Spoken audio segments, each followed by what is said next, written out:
Today, we're diving into a really fascinating collision. On one side, you have this ancient spiritual search for hidden meaning in texts. And on the other, you've got the super rigid, literal logic of the AI safety filters that are basically running our digital world. So, what happens when mysticism meets the machine? Let's find out. It all boils down to this really fundamental question we all have to ask ourselves.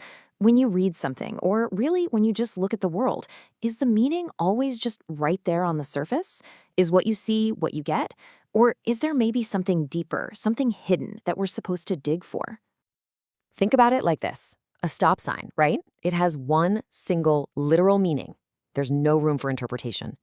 But a symbol, say a dove, well, that opens up a whole universe of meaning. It could be peace, hope, something divine.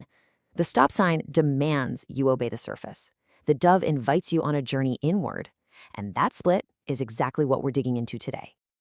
So to really get a grip on this journey inward, we're going to turn to a really rich, fascinating tradition of spiritual interpretation that comes from the great Sufi master Ibn Arabi. It's often called the Akbarian school. Okay, so this tradition kicks off with a concept called the zahir.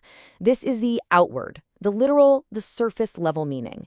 It's what's right there for everyone to see. It is, for all intents and purposes, the stop sign.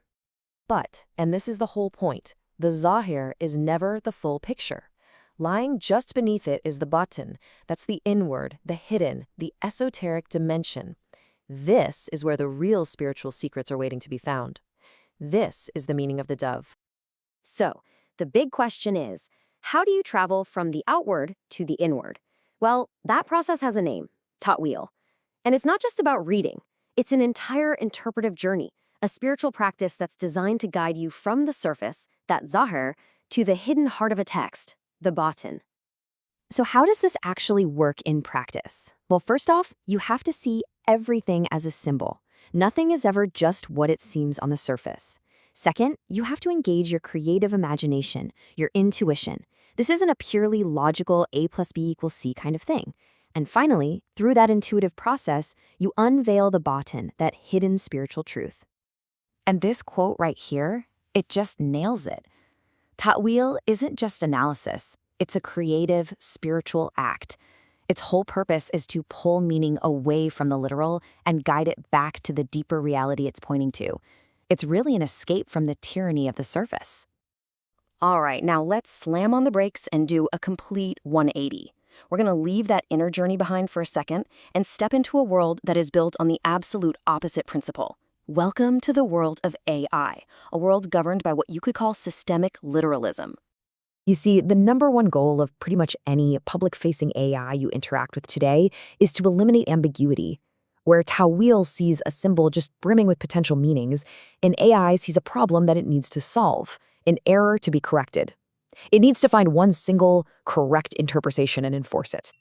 And to do that, these systems are packed with what they call guardrails. They run on these filters that are designed to block anything that's harmful, false, or otherwise undesirable. Now, safety sounds good, right? Of course. But it's the method for achieving that safety that's so important here. Because what you end up with is a system of, well, enforced literalism. The AI's whole understanding of what's false or misleading is trained on these massive data sets that just reflect common sense, majority opinions. It literally has no way to understand a truth that isn't literal, a truth that isn't right there on the surface. And this, right here, is where our two worlds are set on an unavoidable collision course. So what happens when the intuitive, symbolic logic of wıhl smacks right into the algorithmic, literal logic of AI alignment? I mean, just look at this side by side. It couldn't be clearer. Akbarian hermeneutics is designed to uncover layers of meaning, to expand possibility. AI alignment is designed to collapse all those possibilities into one safe, literal truth. One is all about expansion, the other is all about reduction. They're not just different, they are fundamentally incompatible ways of processing reality. Okay, let me give you a concrete example of how this plays out. In these spiritual traditions, you might read a story about a prophet's anger. But through wıhl, that anger might be interpreted as a symbol for something totally different, like divine jealousy or maybe the destructive power of truth. The new meaning can seem to completely contradict the literal words on the page. And that paradox, that's the whole point. So what does our friendly neighborhood AI do when it sees that? It sees a claim that contradicts the literal, the zahir text. It sees something that goes against the common perception. And according to its programming, that's a textbook case of misinformation. So, boom, it gets flagged. The journey to the batin, the inner meaning, is stopped dead in its tracks. And here's the thing you absolutely have to understand. This is not some neutral technical glitch. AI alignment is completely soaked in a specific worldview, one that's largely secular, rationalist, and Western. This framework simply doesn't have a box to put something like the batin in. It's not just that the AI can't find it, it doesn't even know what it would be looking for. And this all leads us to the ultimate risk in this whole situation. And it's not just about simple censorship or a machine flagging a spiritual text. No, the danger is way more subtle and honestly way more profound.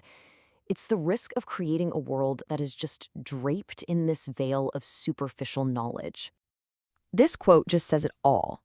AI has this tendency to perform what you could call intellectual flattening.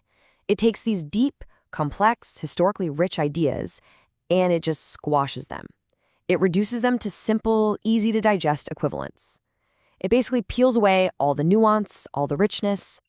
So let's put it to the test, right?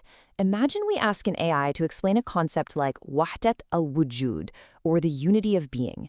This is one of the most profound and paradoxical ideas in this whole tradition. So what are you going to get? Well, the safe, AI-approved answer, driven by its need to resolve ambiguity, is going to be something clean and simple, like, it means all is one. And look, that's not technically wrong, but it is a massive oversimplification. It strips the concept of all its paradoxical power, all of its depth. And that right there is the real risk. The AI itself becomes what's known as a hija噚b, a veil.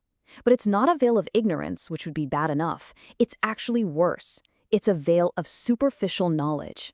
It hands you the flattened literal zahir and confidently tells you that this is the batin. It presents the surface and calls it the depth, and by doing so, it blocks any real thought wheel from ever even getting started.